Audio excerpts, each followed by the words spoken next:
नमस्ते।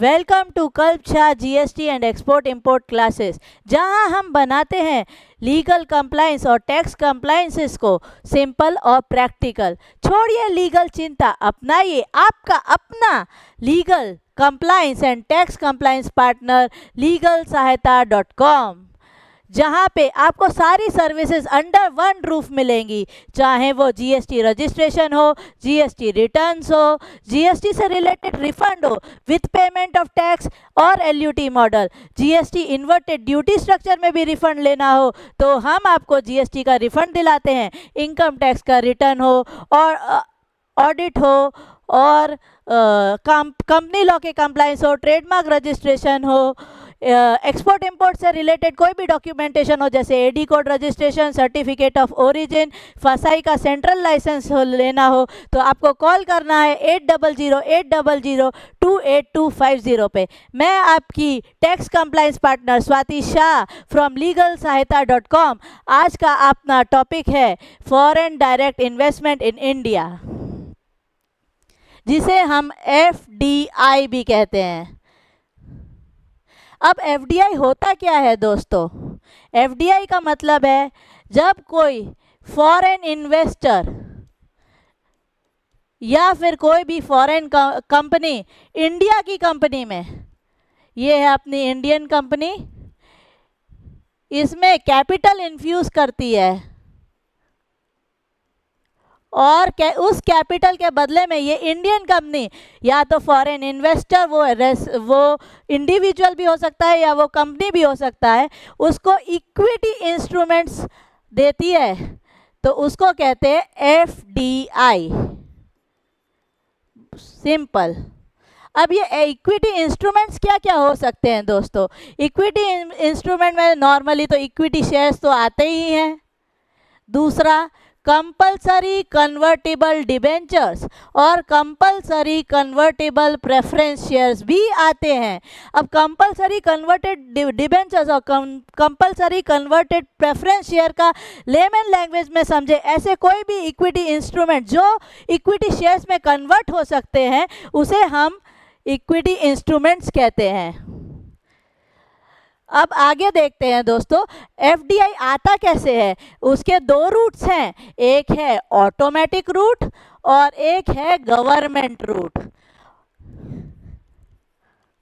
Automatic route का क्या मतलब है? ऑटोमेटिक रूट का मतलब ये है कि अगर कोई भी एफडीआई आ रहा है तो उसके लिए प्रायर गवर्नमेंट की अप्रूवल नहीं लेनी होगी। और गवर्नमेंट का अप्रूवल का मतलब क्या है गवर्नमेंट रूट का? कि आपको अगर एफडीआई लेके आ रहे हैं कुछ स्पेसिफाइड सेक्टर्स में तो आपको पहले से ही गवर्नमेंट की अप्रूवल लेनी होगी, जैसे कि डिफेंस हो गया, अपना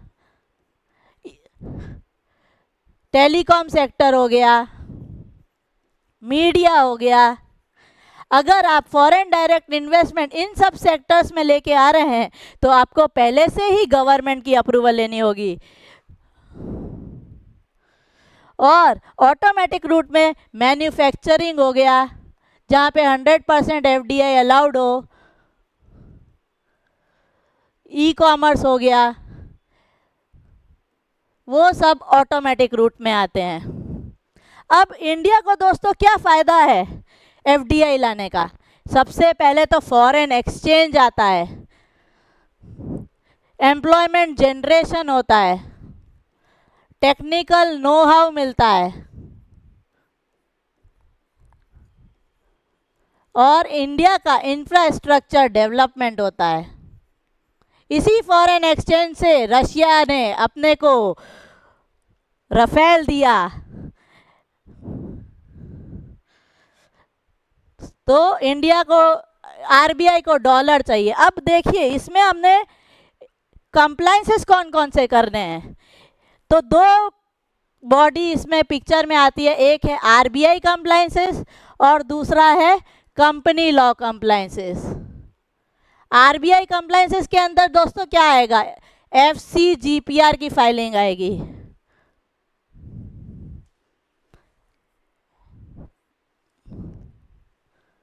FCGPR।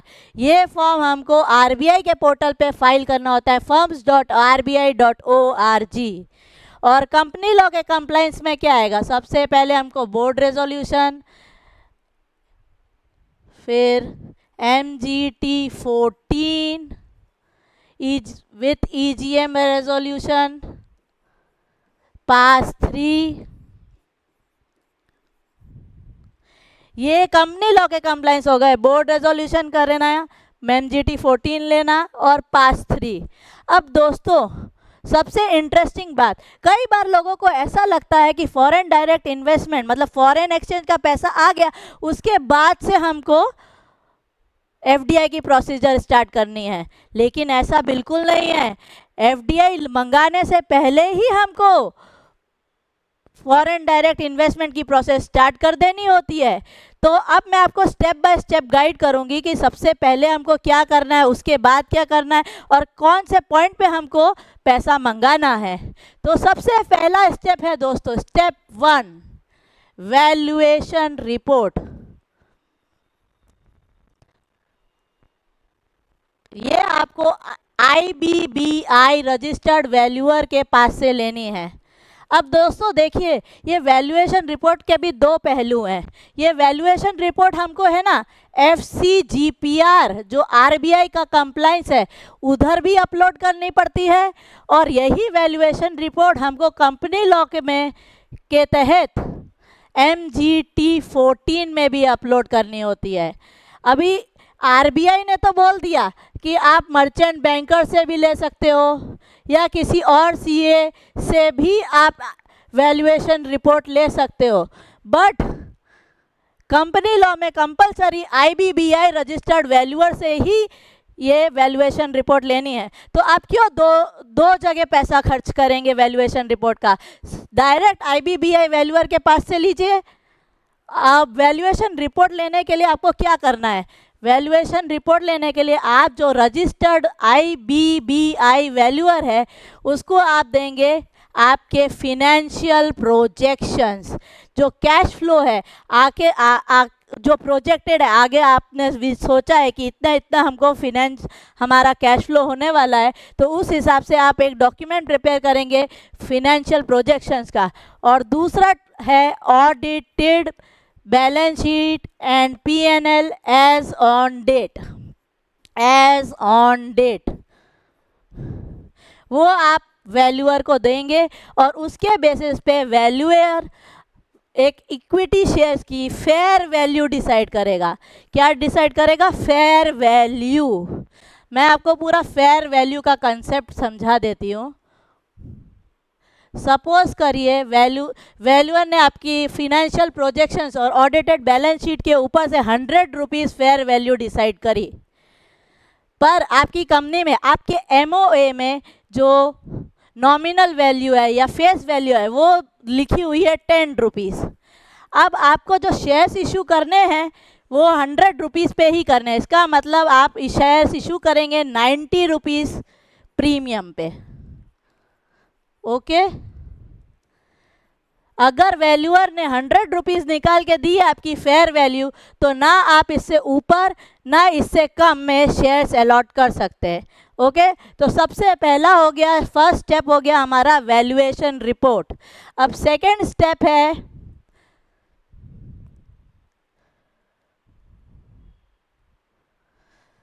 स्टेप 2,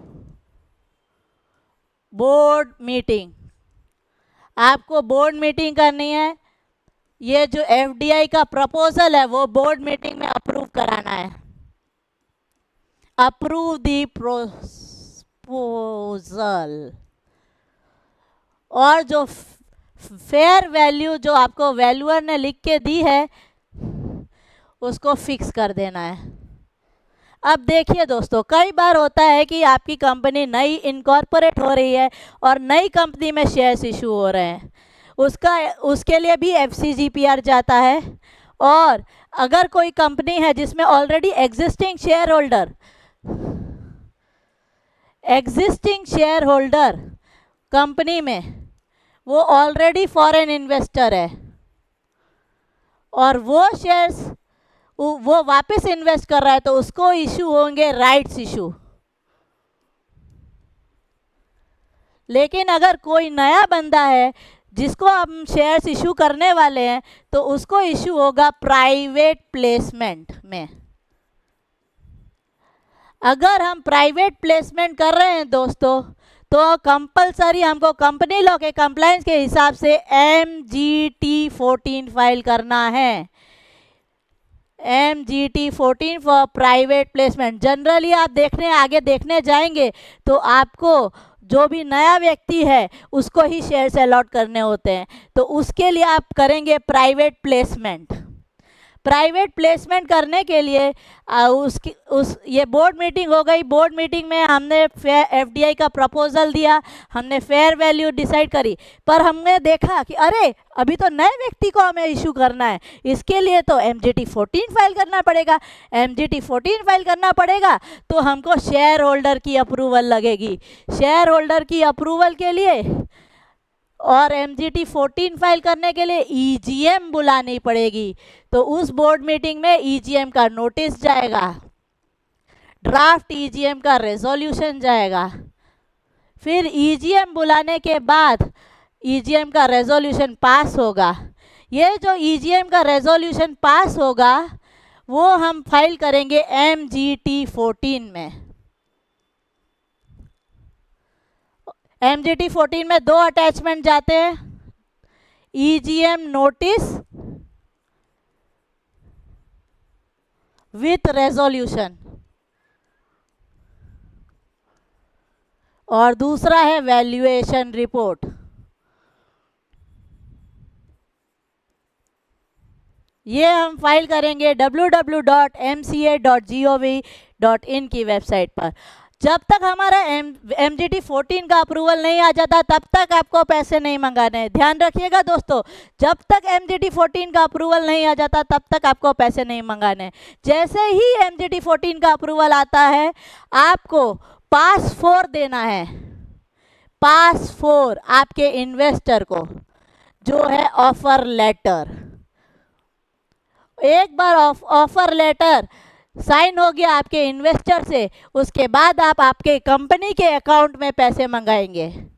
कंपनी अकाउंट, ध्यान रखिए, डायरेक्टर का अपने पर्सनल अकाउंट में नहीं मंगाएंगे, कंपनी के अकाउंट में मंगाएंगे।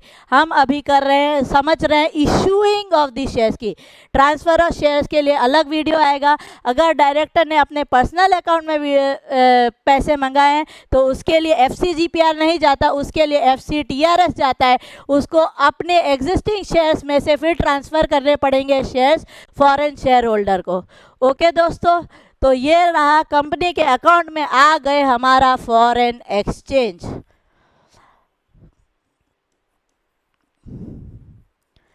फॉरेन एक्सचेंज हमेशा फॉरेन करेंसी में मंगाना है।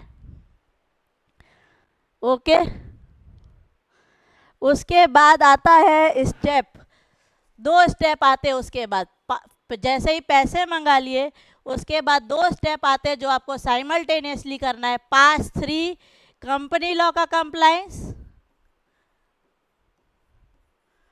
और सेकंड है FCGPR, ये है RBI का कंप्लायंस। पैसे आने के, फॉरेन एक्सचेंज आने के 60 डेज में हमको शेयर्स अलॉट करने पड़ते हैं। शेयर्स अलॉटमेंट हो गया तो शेयर्स कहाँ पे अलॉट करने पड़ेंगे, उसके लिए हमें वापस एक बोर्ड मीटिंग बुलानी है। तो पैसे आ गए, पैसे के आने के 60 डेज के अंदर हमको शेयर्स अलॉट करने हैं, तो 60 डेज के अंदर हमें बोर्ड मीटिंग बुलानी है। बोर्ड मीटिंग में हम शेयर्स अलॉट करेंगे और जिस दिन बोर्ड मीटिंग में शेयर्स अलॉट हो गए उसके 30 डेज में हमको FCGPR फाइल करना है और उसके 15 डेज में, विद इन 15 डेज हमको पास 3 फाइल करना है। ओके दोस्तों, यहाँ तक आपको क्लियर है? अब हम समझेंगे FCGPR और पास 3 अलग से। तो FCGPR कैसे फाइल करते हैं? FCGPR फाइल करने के लिए आपका रजिस्ट्रेशन होना चाहिए RBI की वेबसाइट पे, जो है firms.rbi.gov.in।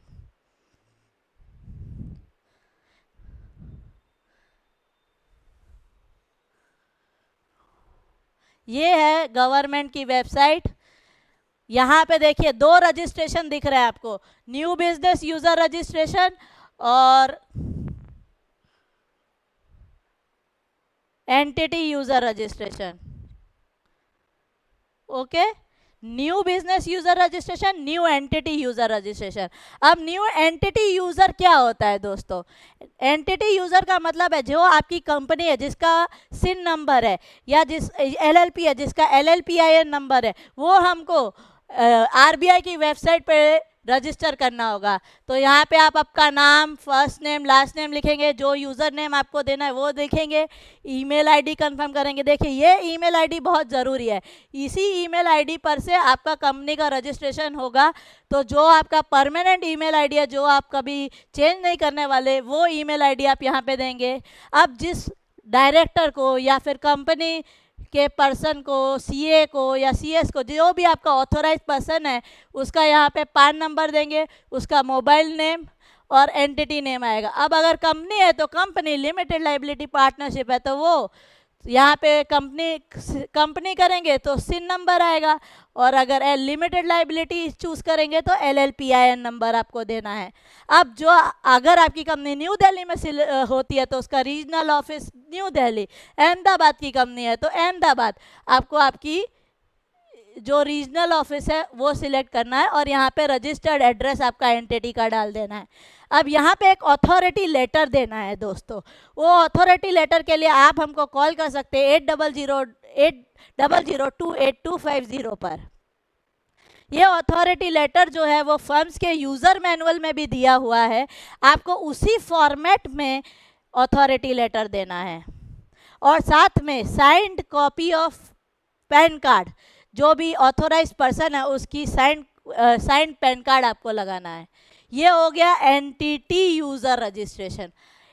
ये एंटिटी जो यूज़र रजिस्ट्रेशन है, इसका अप्रूवल 2 से 3 दिन में RBI आपके रजिस्टर्ड ईमेल आईडी पर आपको मेल करके बताएगी।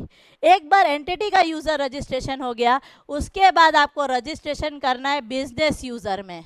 ये प्रोसीजर एंटिटी यूज़र की जो दिखाई उससे सिमिलर ही है, बस नीचे आपकी कंपनी का नाम आने लगेगा। जैसे ही आप सिन डालेंगे ना तो आपको कंपनी का नाम रिफ्लेक्ट करने लग जाएगा, अगर आपका एंटिटी यूज़र अप्रूव हो गया है। ये बिजनेस यूज़र रजिस्ट्रेशन भी 2 से 3 दिन के अंदर अप्रूवल आता है।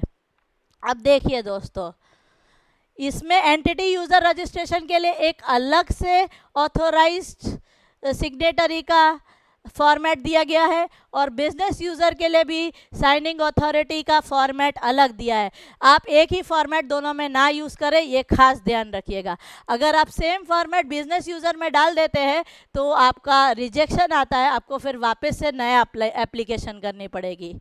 एक बार एंटिटी यूज़र और बिजनेस यूज़र का रजिस्ट्रेशन हो जाता है, उसके बाद SMF फॉर्म खुलता है, जहाँ पे आपको FCGPR फाइल करना है। आगे की इंट्रिकेसीज हम आपको बाद में बताएंगे। नेक्स्ट वीडियो में हम बताएंगे FCGPR कैसे प्रैक्टिकली फाइल करते हैं, MGT 14 कैसे प्रैक्टिकली फाइल करते हैं, और पास 3 कैसे प्रैक्टिकली फाइल करते हैं।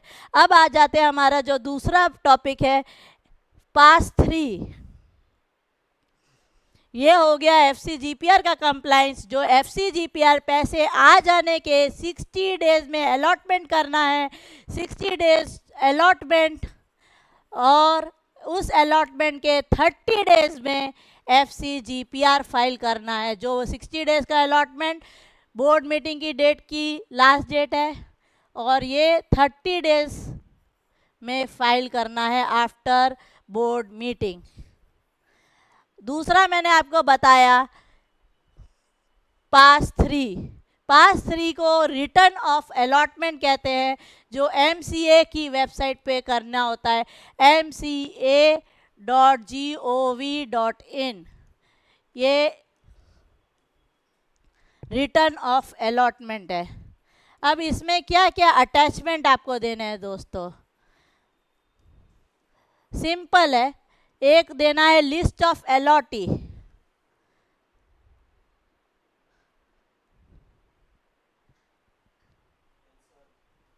लिस्ट ऑफ अलॉटी, ओके, ये आपको एक्सेल शीट में देना है।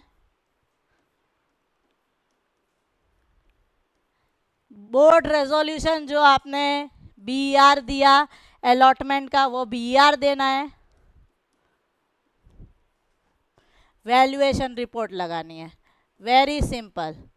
ये जो फॉर्म है पास 3, ये एसटीपी फॉर्म है, जो स्ट्रेट थ्रू प्रोसेस फॉर्म है, इसका कोई अप्रूवल नहीं होता, लेकिन एमजीटी 14 का अप्रूवल होता है।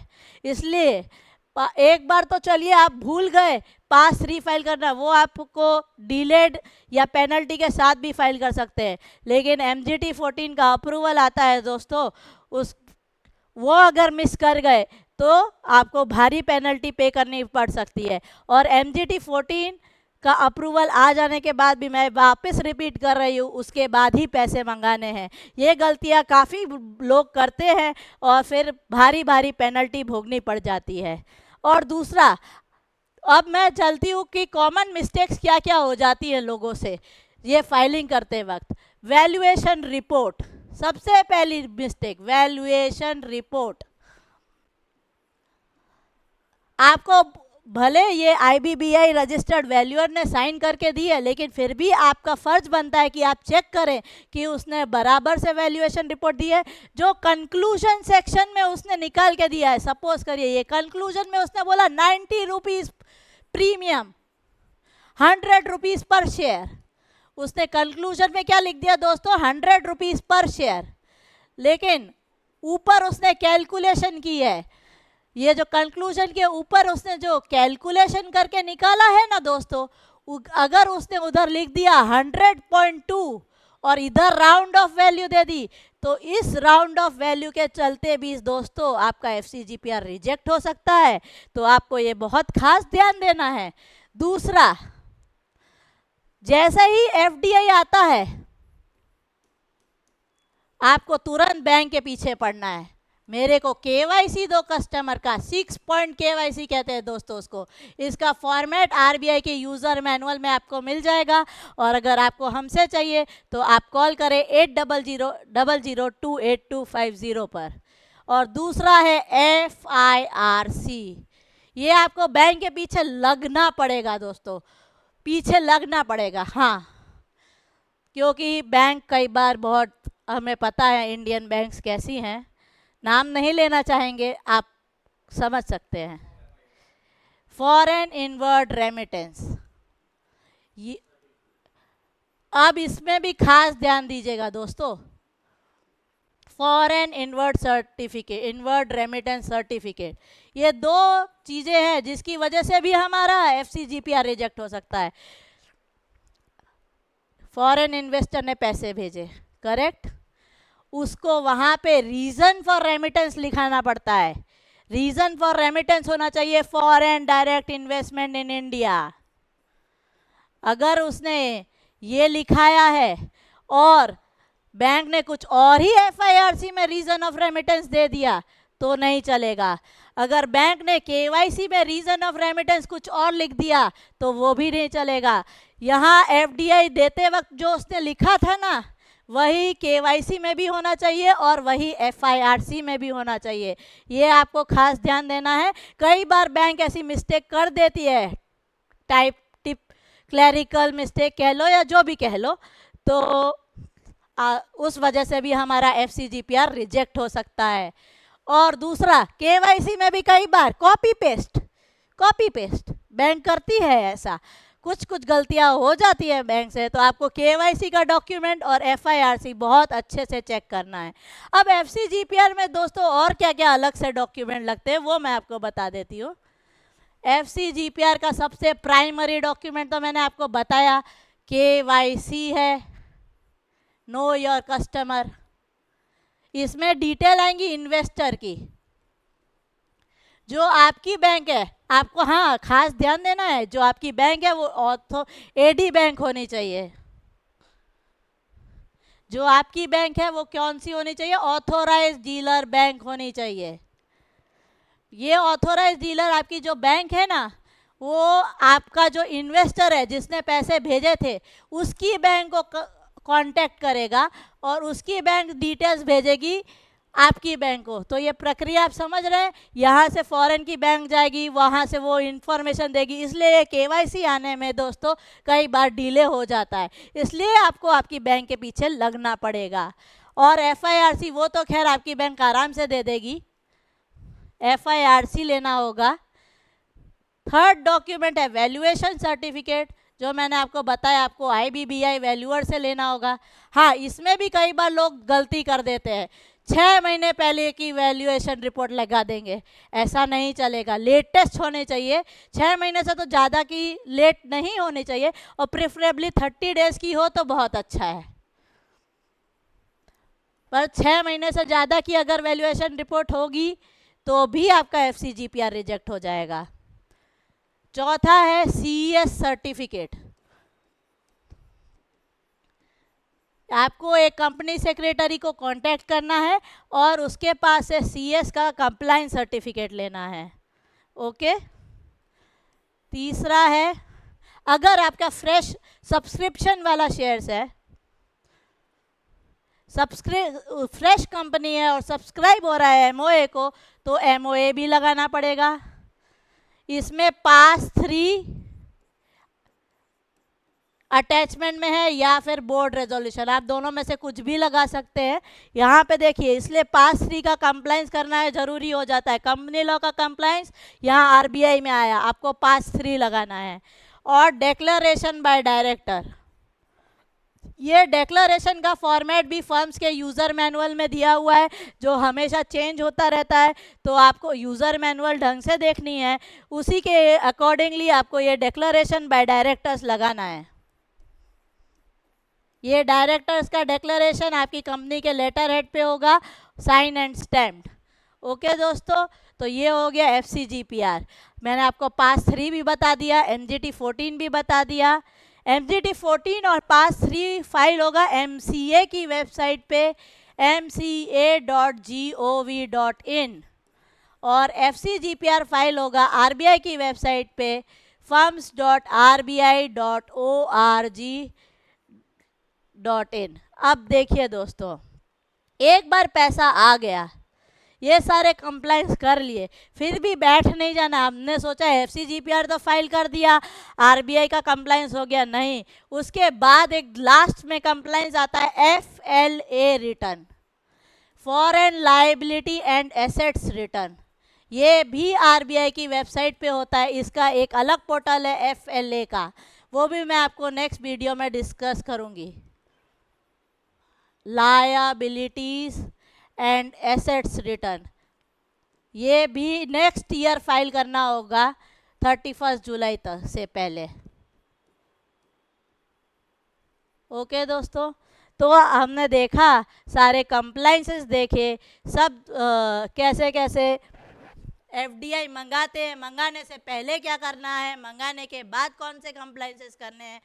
तो इसके बाद वाला वीडियो आएगा जहाँ पे मैं आपको प्रैक्टिकली फाइल करके बताऊंगी, FLA रिटर्न फाइल प्रैक्टिकली बताऊंगी, FCGPR प्रैक्टिकली बताऊंगी, MGT 14 कैसे फाइल करते हैं, क्या डॉक्यूमेंट्स अटैच करते हैं, वो तो मैंने आपको बताया, फिर प्रैक्टिकली लाइव बताऊंगी MGT 14 और पास 3। तो जुड़े रहिए और लाइक, शेयर और सब्सक्राइब करिएगा।